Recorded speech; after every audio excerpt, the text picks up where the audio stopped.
So today I'm doing a review of a book entitled Once Upon a River, a book that's part historical fiction, part fantasy, part magical realism, and it even has a mystery to solve. Coming up next.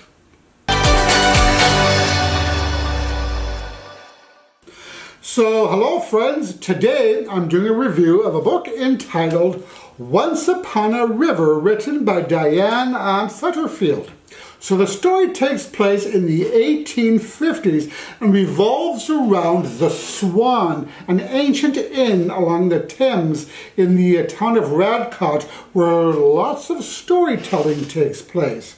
Now interestingly, Radcott provides one of the oldest crossing points over the River Thames.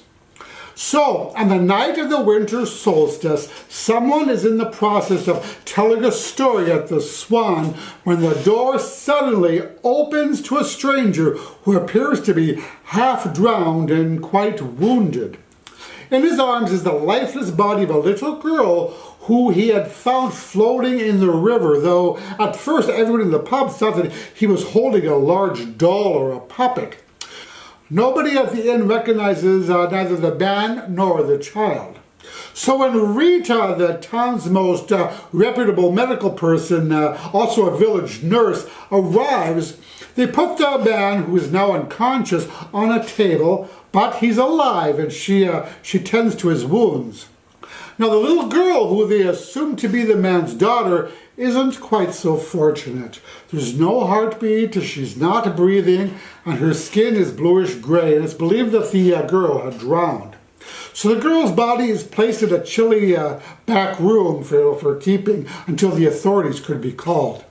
So when Rita later on checks in on the corpse, I think it was hours later in fact, she verifies that there is indeed no breath and no pulse. Then the corpse begins breathing in and out. Rita checks for a pulse and finds one. The girl is indeed alive with a beating heart. A moment later, she opens her eyes. So I was like, what?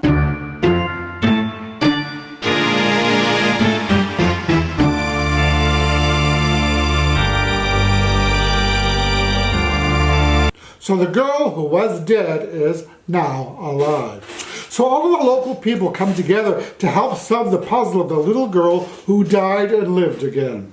But the mystery only deepens as days pass and the child appears to be mute, or at the very least is unwilling to speak. So she's unable to answer those essential questions of who she is, where she came from, and who her parents are.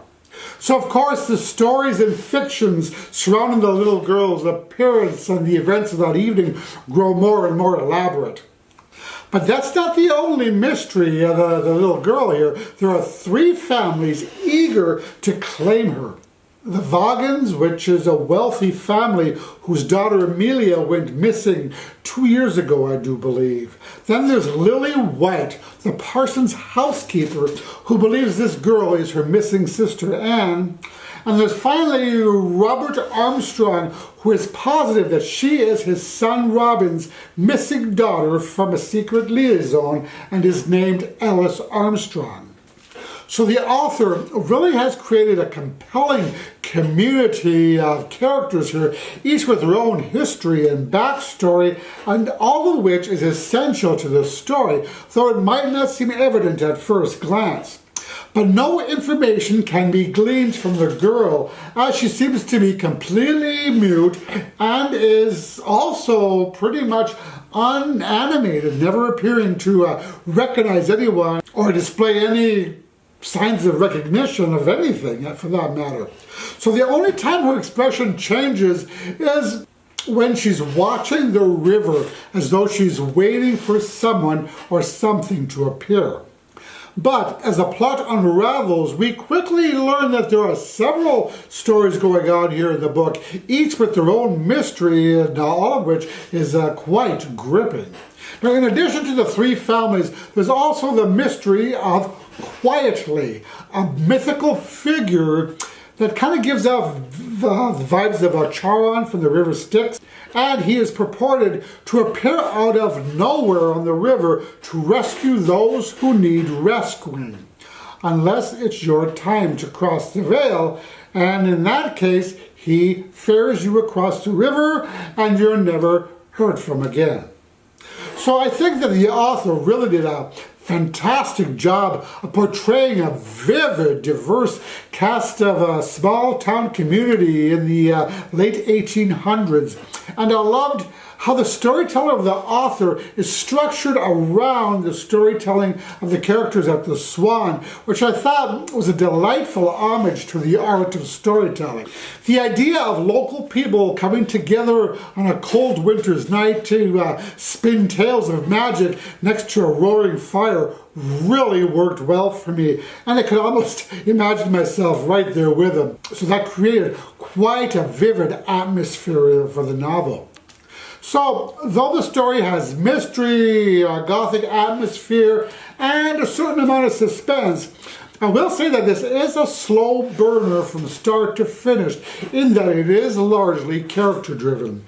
In fact, the deep, complex characters in the story embody all of the aspects of human nature, both the good and the bad, and in one case leading to an interesting nature versus nurture debate. So, for those of you looking for a fast-paced, plot-driven mystery, you won't find it here.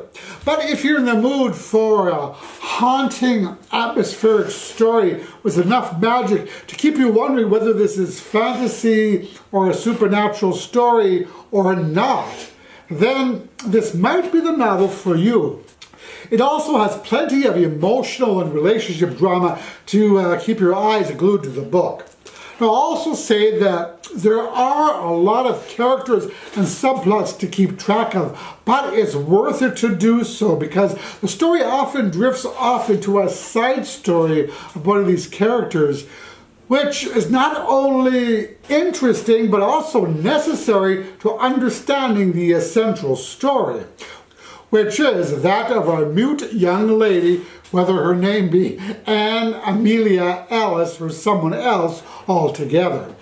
So this was an absolutely beautiful and gripping character-driven story, and I absolutely loved this atmospheric tale of love, loss, and what happens in between.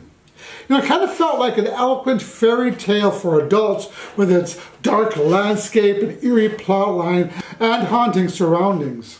Now, filled with intricate twists and turns and a compelling mystery to solve, this is also a magical and timeless novel of meandering, rich prose, and it was a vivid imagery that really sucked me in.